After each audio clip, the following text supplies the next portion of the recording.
And thank y'all so much.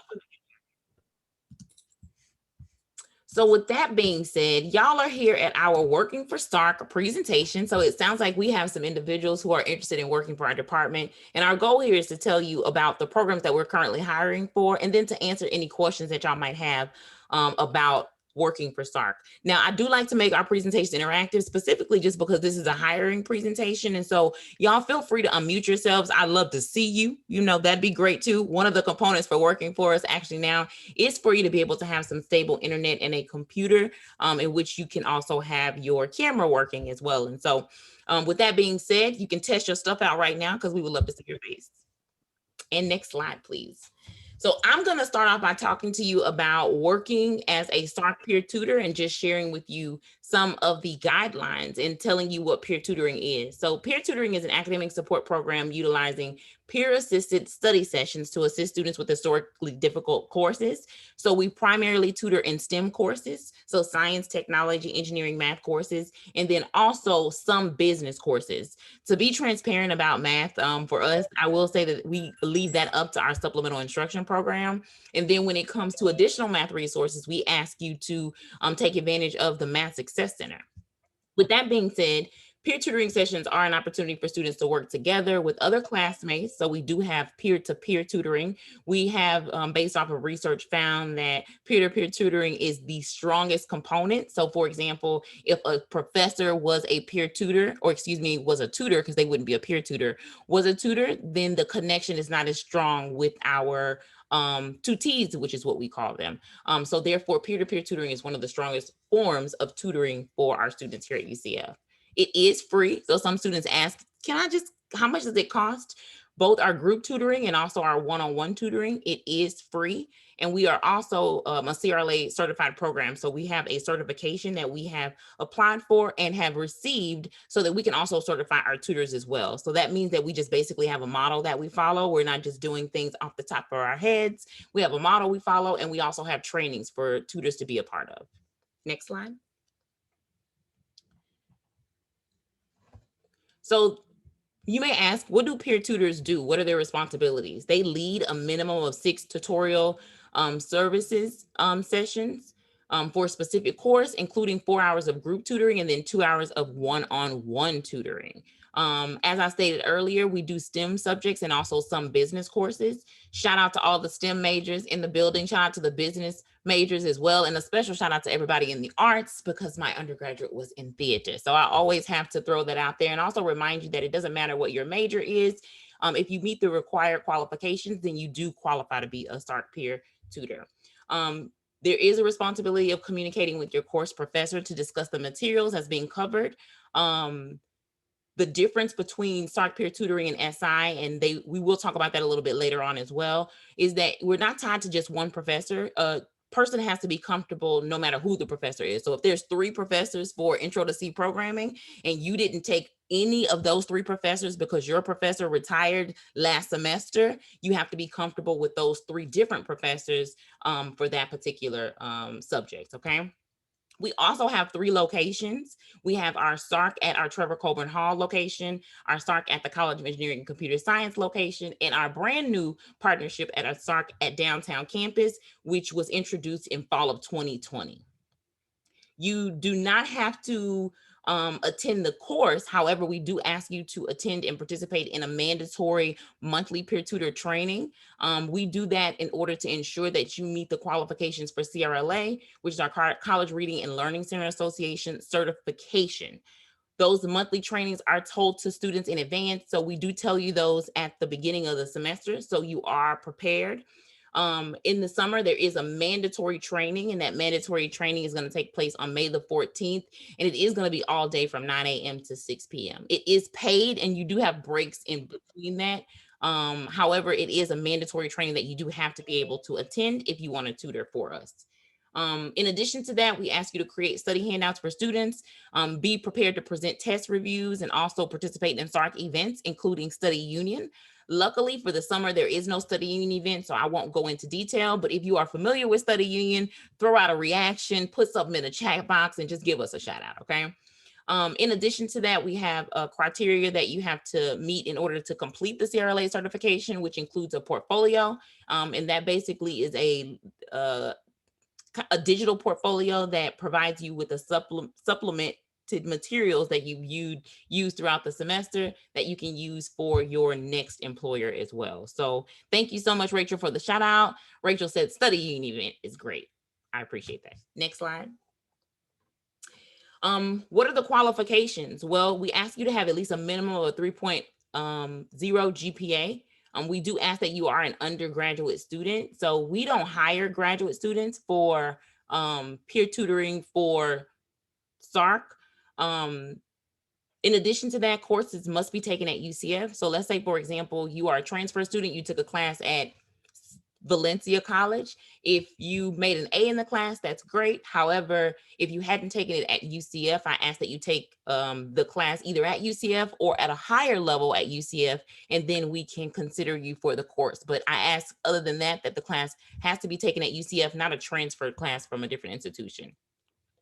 We also ask that you have a stable internet connection, just because, as you may know, in spring of 2020, we transitioned all of our services from in-person to being online just due to the pandemic.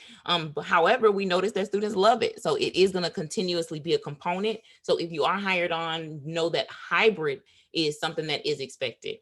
In the fall semester, we will be doing fully in-person tutoring with the hybrid component.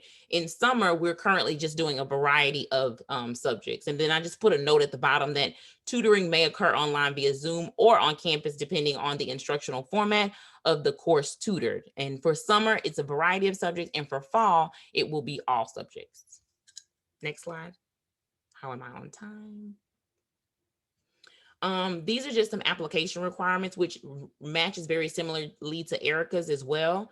We ask that you complete our online application, which is located on our website. Our deadline is Friday, April the 23rd, but I want to warn you that we've already started doing interviews. So we're doing them as great applications are coming in. We're not waiting, just because we want to make sure that students are hired in a timely manner. Applications, though, that do not have resumes and cover letters will not be considered for hire. You'll notice that when you're uploading the document that it does ask you for a cover letter and a resume. And so it is one document that you would upload that to. We ask for a total of 4 references. One reference should be a UCF professor. This reference must UCF professor with whom you took the class or would like to support. If that professor is unavailable, then we ask for a professor with a similar subject. That is fine. We will accept that.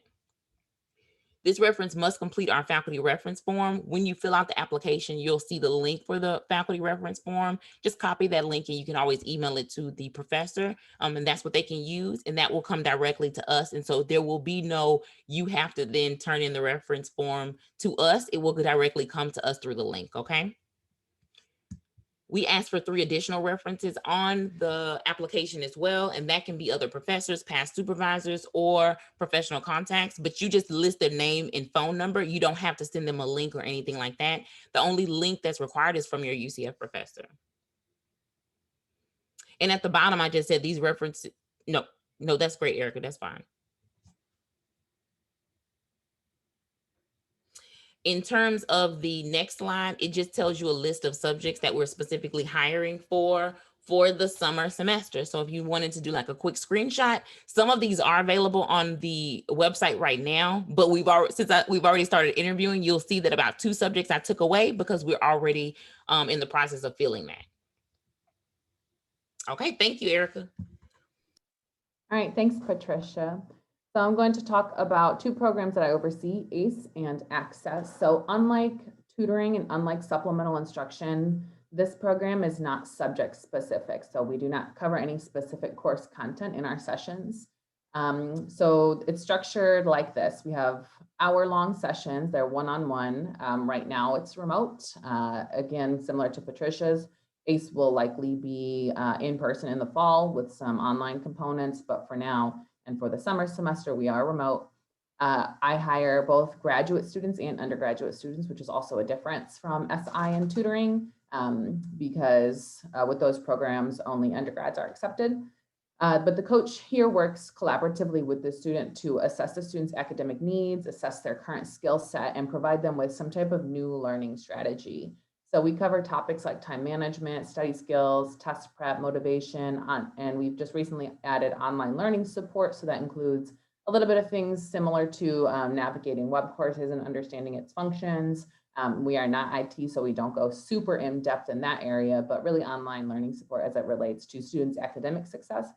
And we make a lot of campus resource referrals. So we'll refer to CAPS, we'll refer to advising, things that are really important to students, but outside the wheelhouse of ACE.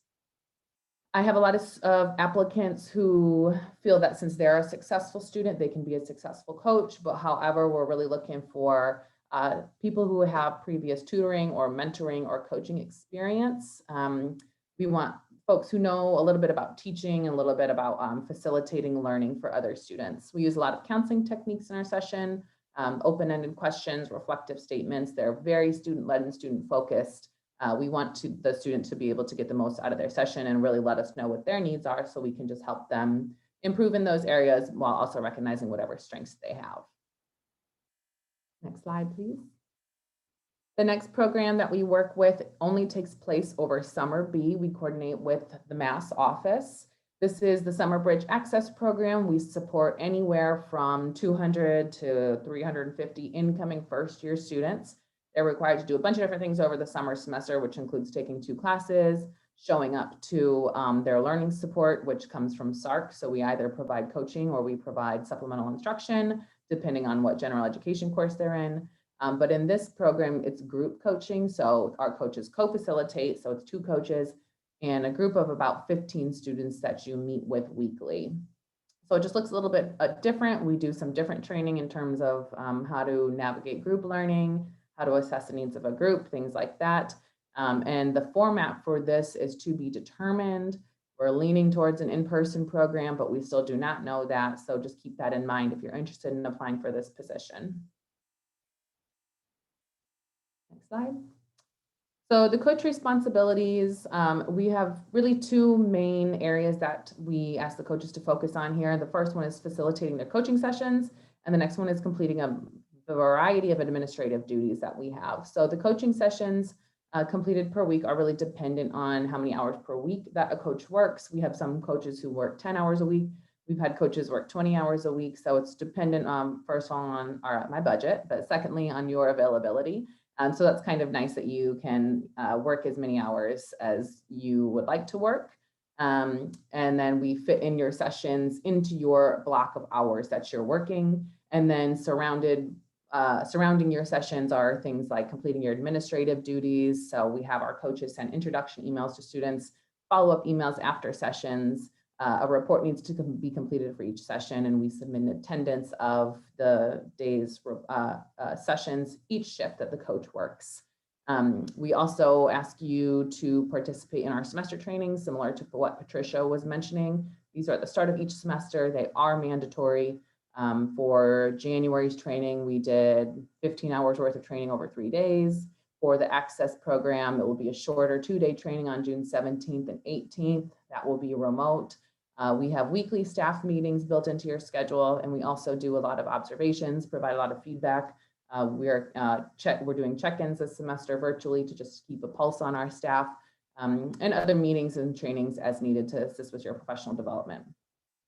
And also kind of similar to what Patricia said, we like our coaches to have a say in the program, and we encourage them to contribute whatever ideas and suggestions they have, whether that be creating study handouts or doing something like creating a marketing program or giving us more ideas about how we can advertise the program more. Required qualifications include having a minimum 3.0 GPA, and then there's a difference in credit hours for undergrads versus graduate students. But basically, we want y'all to have a couple semesters under your belt so that you are familiar with UCF, some of the resources that we have to offer. You've probably spent some time honing your own academic skills, so you're coming in as a strong student yourself.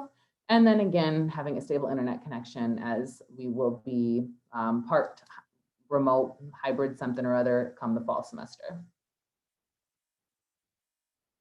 I have an earlier application deadline. This may be extended if we don't receive enough qualified applicants in time, but the application deadline currently stands for next Friday at 11:59 p.m. Since we do not work with any faculty and we're not directly tied to classes, we do not have any faculty recommendation letters or nothing like that. So it's a pretty simple application. We will show you the link later to our employment website, but is where you will find all of our job openings and links to filling out the application. So it's an online application. At the bottom, you'll upload your resume and provide 2 references. And again, same as Patricia and Erica's programs and applications, incomplete applications will not be considered. Thank you, Karen and Patricia. As mentioned, my name is Erica. I'm the Supplemental Instruction Coordinator. A lot of people get really confused about the difference between SI and peer tutoring. So one of the first things I'm going to do is just shed a little light on how those programs are different, because they are separate programs. SI is 50-minute group sessions focused on collaborative learning and study skills. So in SI, you're gonna be working together with the other attendees. You're going to be participating in games and other activities. SI leaders don't re-lecture, so they're not. Whereas when you go visit your TA or your professor, they could re-explain things to you. An SI leader isn't necessarily going to do that. Instead, they're going to kind of lead you to a deeper understanding of the material through guided questioning and through those collaborative activities we mentioned. There's a big emphasis on study skills, so we also hire undergraduates who have ideally taken that class that they're supporting with the same professor. Doesn't always work that way, but that's the ideal that we're going for. And the reason why we do that is so that you can provide specific insights as to how to get a successful grade in that instructor's class. Because as we know, the instructors can vary quite a lot by what they are expecting of their students, even if they're teaching the same subject. SI leaders, the major big difference between us and peer tutoring is that SI leaders are paid to attend the classes that they support. So you don't have to pay to re-enroll in the class or anything. You're just part of your paid job duties will be going to the class and taking notes. This is really great because you can provide, again, specific insight about what's going on in that class day to day. And you also get an opportunity to form a really strong bond with that faculty member who you're supporting, really learn about what they're looking for, communicate with them about what the students are struggling with, etc. So why should you become an SI leader? It's a really great position to develop public speaking, leadership, time management, assertiveness, because you're managing a large group of folks sometimes. Professionalism, most SI leaders will report that after being an SI leader, their own study skills improve because they spend a lot of time learning about what works for different people. It's also, all of these positions are really, really excellent because you get an opportunity to help your fellow students succeed in their classes and really make a big difference in the lives of your fellow UCF students. It's also, SI in particular and peer tutoring are really great for MCAT prep or other pre-professional exams because you get an opportunity to revisit that old material. It's great to, build relationships with UCF faculty. As I mentioned, those letter of recommendations come in handy. This is a great way to kind of form some of those bonds, especially if you largely take big classes. There's a question in the chat, is SI the same as being a learning assistant? That is an awesome question. The learning assistant model is really similar. Probably those guided questions is one of the big things. No, they are not the same. Learning assistant positions at UCF aren't always paid. This one is paid. The model is a little bit different. Learning assistants, their role is largely to facilitate activities and discussions within the classroom itself. An SI leader's main role in the actual classroom when the professor is teaching is to take notes and to take those notes to plan activities and help answer questions in their actual sessions, which are later. So the learning assistants in the class are doing stuff, you're doing stuff later. So that's the major difference, but the roles actually are quite similar. And it's excellent for preparing for future TA positions. It is a paid opportunity, as I mentioned, and both SI and peer tutoring, and to an extent also ACE coaching have the opportunity for advancement. We all have mentor positions who help us facilitate and train and observe the other folks in the program. So it's a further leadership development. One also lesser known perk of the role for SI and a couple of these is you actually do get priority class enrollment for the first semester that you return. And the reason for that is SI leaders have to be able to attend the class they're supporting. So this helps make sure that you can do that. So this is a list of all of the courses that we support. We are not hiring for all of these classes though. So please don't get discouraged if you apply and you're not offered an interview. A lot of times that's just because we don't end up needing a new SI leader for the course that you applied for. So one tip is if you really want to be an SI leader, please check off as many courses as you would be interested in and are qualified for. And speaking of those requirements, very similar to peer tutoring, you do need to have taken that course at UCF. You do need to have received an A or A minus. You must be able to attend the desired class every day. We are very strict about that. There are no exceptions. If the class is being delivered asynchronously, you know, that's good for you. So that's that you would just be paid for hours to go through that content at your own pace. You also must be able to attend SI leader training all day on May 13th and 14th. That again is also something we're very strict about. If you cannot attend training, which is going to be held virtually for the summer, then you cannot be an SI leader.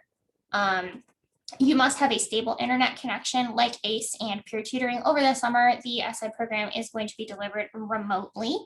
So all of our trainings, meetings, etc., will be remote. That will change in the fall as we shift more back to in-person. And you must be available to work 10 to 15 hours a week.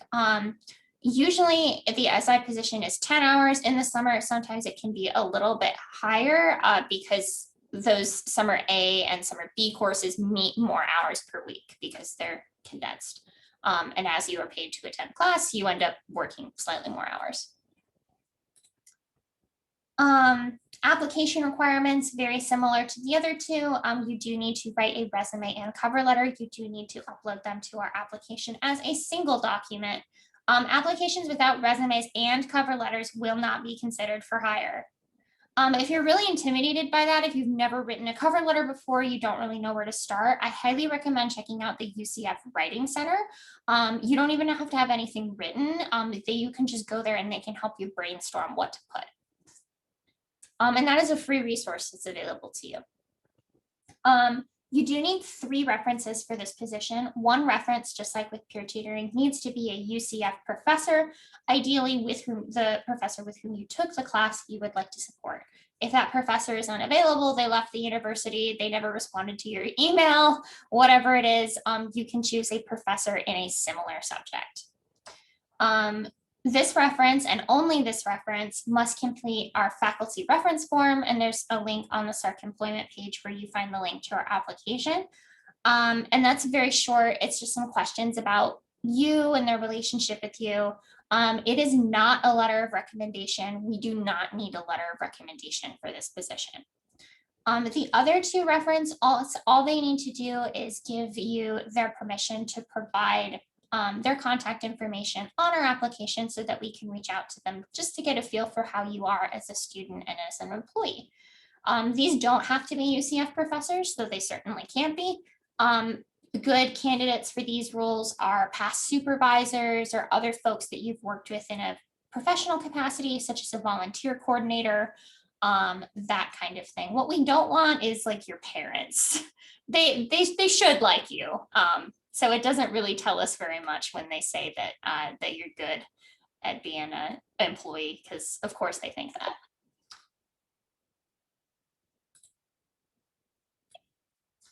that. So that brings us to the end of our prepared content. So now is the time for all of you guys to ask questions. And I do see that there's one in the chat. Valentine asked, I will be enrolled in a class of peer leading and chemistry. Will this course positively affect admission to the SI program in terms of chemistry courses? Yeah, no, if you have prior experience as a peer leader, as a mentor, that can be really positive, and that's something we do love to hear. I imagine that's true for the other folks as well. And thank you for that question. Dagny asked, can we apply for multiple roles at once? Yes, you can. So usually we will ask that if you're offered multiple roles that you pick one, just because it's a lot to learn more than one of our roles at once. Awesome. Yeah. No, hang on. I'm going to back up to Trinity's question. Could presidents of clubs serve as references? Yes, that's fine. That's a professional capacity. Unless they're like your brother or your roommate, then no. SI is not the only aspect that is paid. All 3 positions are paid. Thank you for those questions. Does high school experience work? Yes, it does. You can include experience from high school on your resume. Brianna says, unfortunately, I don't qualify to apply this semester. It's my first semester at UCF and I graduated from Valencia. Will there be more classes offered to apply in the fall? Yes, there will be more. There will be more positions in the fall. I know for SI, our big hiring push is actually for the fall. So there'll be a lot more positions available then. For the SI leader references, can the other 2 be professors? Yes, all 3 can be professors if that's what you prefer. And then Patricia, the next one is for you. What is the time commitment for peer tutor? The document online says minimum 6 hours, and then further down it says 4 hours. And so the maximum hours, well, the minimum hours is actually 6 at this point, just because we now added one-on-one tutoring back in 2019. So the minimum is at least 6 hours. 4 hours of those are group tutoring. And so that is a set schedule throughout the week, throughout the semester, excuse me. But for your one-on-one hours, that is flexible. So you are able to do your own one-on-one hours and gauge those how you want to and switch those up throughout the semester. However, for group tutoring, it is set throughout the entire semester. Once we set the schedule, it's consistent. I hope that was helpful. SI is also a consistent schedule as well. It's the same every week. It says for SI, do I have to put the course in my cart and enroll, or do I just attend? You do not have to enroll in the course or put it in your cart. You will just, your professor, if you're selected for the role, will be informed that they're going to have an SI leader and you just show up. Timothy asked if I submitted my SI leader application already, but there was a class I want to tutor that I didn't select at first. Is it possible to become an SI leader for that class? Yes, I would highly recommend reaching out to me by email to make sure that that's included in your application, because if the class that you want that didn't put on your application is one that we need, that will increase your likelihood of getting an interview. And I'll put my email address in the comments so you can reach out to me directly. We have 2 participants who raised their hands. So Rachel, did you have a question? Yes, I did. Thank you. I was wondering if the positions that we were interested in were already filled for some reason or not available, but we were still really passionate about like peer mentoring and tutoring. Are there any volunteer opportunities that you guys offer at all?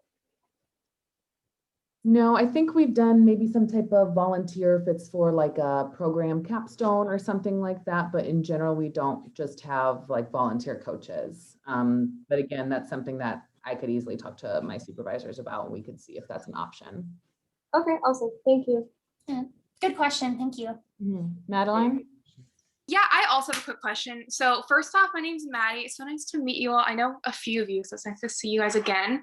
But yeah, I do have a quick question. So I applied to be a peer tutor, I think in like October or November. And I'm wondering, since we are like kind of moving towards more so like summer or for like fall semesters for peer tutoring, should we like resubmit our cover letter and resume and our application, or are we good to go? For Maddie, I have your information, so you're actually good to go. So we typically keep the applications on file for a year, but I will admit to you that since we've been in the virtual environment, it's been easier to just kind of go back each semester and look. But just know that your application is fine. I do have it on file, so you're good to go. For SI, I would strongly recommend that you resubmit your application just due to the volume of applications we receive. Please feel free to resubmit it. You can use the same resume and cover letter, just go ahead and resubmit it. Okay, perfect. Will do. Thank you so much. Nicole is asking if international students are eligible for our positions. Yes, for all positions. You did, the second part of Nicole's question was, can you work from Brazil? No. Unfortunately, you do need to be located within the US to work, even for a remote position. That's a UCF policy. So unfortunately, you would not be able to conduct your remote work from Brazil. But if you are an international student, yes, we definitely can hire you. Erica, this one's for you. What happens in an SI interview? That's a great question. So the SI interview is very standard. It is just question and answer. So we'll have some questions for you. We'll explain a little bit about the model if you're not already familiar. And the interview is conducted by myself, one or two of my graduate assistants, and occasionally some SI mentors. So you have a really great opportunity to ask questions about the role and to kind of get a feel for some of the leadership folks you would be working with. I strongly urge anyone who's interested in SI who has not been to an SI session to go, because we do prefer applicants who have been to SI previously. It's not a hard and fast rule, it just is going to help you. Aja, did I say your name correctly? Yes, you did. Hello. Hi. I actually have two questions. The first one is because I was going to do biology too while thinking about it. It's only for summer A though, so how does that work like with SI for summer A? Like, does the job just end there, or do I find another class? Like, how does that work? That's a great question. I know this summer makes that a little complicated. So for SI, regardless of what summer section you're supporting a class in, at this point you would attend, so A or C would attend the training on the 13th and 14th. Summer B likely will as well. After you complete your class, so after your class ends, you would be done for the summer. If you wanted to return for the fall, for any semester, if you wanted to return the next semester, you would just complete our availability form. You don't have to go through the interview process again. This is just where you state, you know, I'm available for these classes. And then we would do our best to place you in that class again the following semester. We do usually give priority to the SI leader that supported it most recently.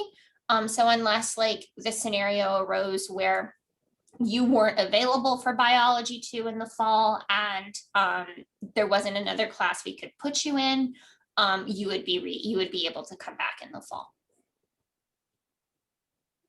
Great question, Tasha. Thank you. And it's nice to see you again. It was nice to see you. But Yeah. my second question has to do with, you know, what happened before, like where I got the job, but then, you know, COVID caused cut. So I know you said we'd have to resubmit our application. Do I have to re-get the faculty recommendation too? Yes. Yeah. Okay. All right. Yeah. Great question. Okay, Trinity asked, could I ask what the interview is like for ACE? Yes, it's a 30-minute interview. It's between me and my graduate assistant, who works very closely with both me and is the kind of first point of contact for the coaches. So she works very closely with the coaches as well.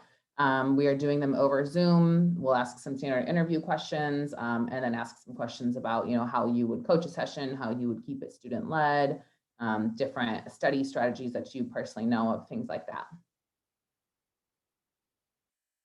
Thank you. Other questions? Any questions we didn't get to? I was just wondering if there would be any contact information besides the one already posted in the chat, just in case we have any other questions in our process. Do you have questions about a specific program? Because we all oversee different programs, so maybe it would be best to get somebody's direct information. Yes, it was about the ACE program. I wrote a couple of things down and I just had to like confirm with my schedule and everything, but if I had like any further questions about that, would I be able to email somebody? Yes, so I'm sending my email address right now. So that Okay. would be me, since I oversee. Thank you both so much. Mhm. Any other questions? Once we get like, once we know that we're gonna get the interview, are you guys gonna tell us like what kinds of questions are gonna be on it, or like details about that or something? That's another good question. So we don't give you the questions in advance.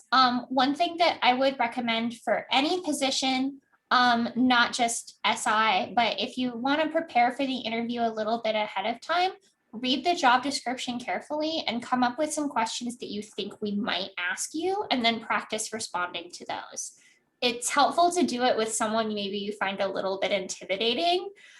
So like maybe a parent or someone you kind of look up to, or who can be really serious. So have them ask you the questions and then respond to them, just to get some of the nerves out. But yeah, no, we don't provide the questions ahead of time.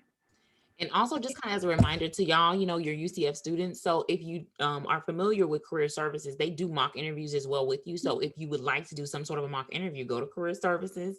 While your friends are great as well, sometimes career services just can provide you some additional feedback in addition to your friends. So I say that to say Erica gave some great advice. However, don't forget about the resource of career services on campus. Ask them to do a mock interview with you. Awesome. Yeah, that's a great point, Patricia. Yeah, you can never, interview experience is always good. It'll always help you be better, not only for this position, but you'll have to go on interviews after you graduate as well. So that's not something that goes away. And especially, I think now that we're in still a little bit of the virtual environment, I know that we're kind of moving towards what's considered to be normal, but just note that it does seem that the hybrid is very convenient for students, and they're wanting this even after the pandemic. So just kind of be aware that you may need a little bit more practice in the virtual environment. But if you're thinking, okay, I probably won't have to worry about that going forward, I would challenge you to rethink that thought, because it does look like hybrid is a very convenient model. Even though I know we had to do it during a time that was a little sudden, it is something that is going to continue to be a model specifically for tutoring going forward in the future. Necessity is the mother of invention. Pedro, do you have a question? Yeah.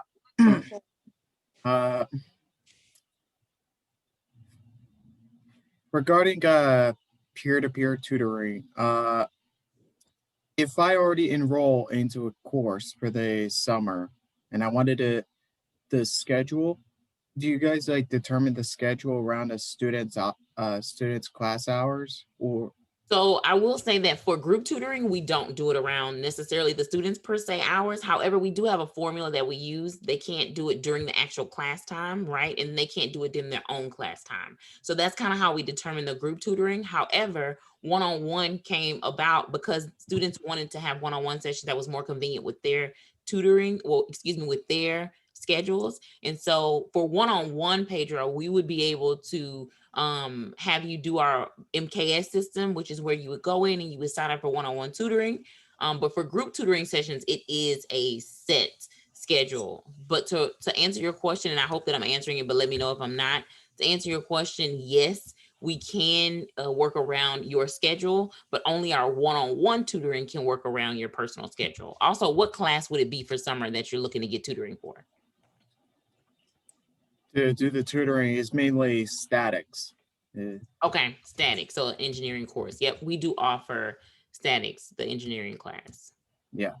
We'll typically have the schedules ready. I'd like to think by the end, hopefully, and that's hopefully of the first week of classes. So our goal, Pedro, is to have a schedule ready by the end of the first week of classes. And Erica did say something. She said we're hoping to continue that program in summer and fall 2021, but I think she was actually responding to another student. Yeah, sorry, I was responding to another student. No, you're okay. You're okay. Pedro, did I actually answer your question? Yeah. Okay. And regarding, what was the name of the, like, talking to your professor for, I think, Faculty recommendation? The what? Faculty reference form. Yes, the reference. Does it have to be specifically with the professor?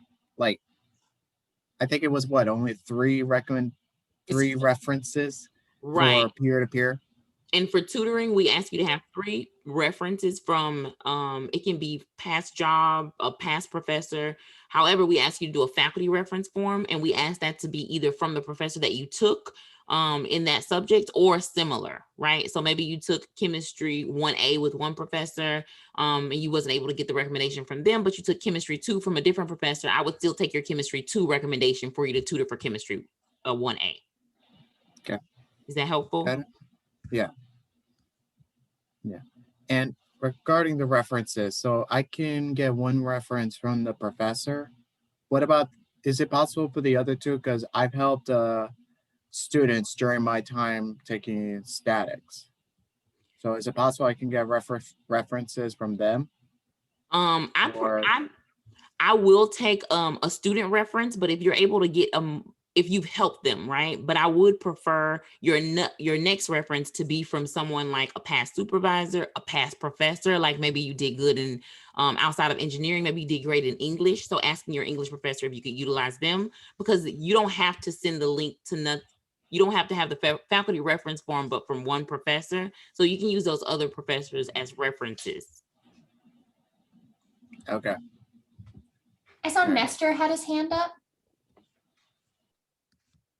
Yeah, I did. I just wanted to start off with hi again, Patricia. I just wanted to say hi. Again, Nestor. No problem. Good to see you again. You as well. And I also wanted to ask something that I forgot to ask earlier was, is it possible to stack peer tutoring classes? Because I was applying for more than one, and I'm not sure if it's possible to stack them or if we're set to sort of drive just one track at a time. So if you're asking if you can do more than one subject, is that correct, Nestor? Yeah. It would be typically no, unless there's a actual need, or if you've been with me for a semester and you've already proven that you can handle it. So I would start you off with one subject, but going forward in the future, based off of your performance from the past, you can stack subjects. Yes, it is possible, but not in your first semester, preferably. All right, I figured as much. Just would rather, clear it up before trying to push it any further. No problem.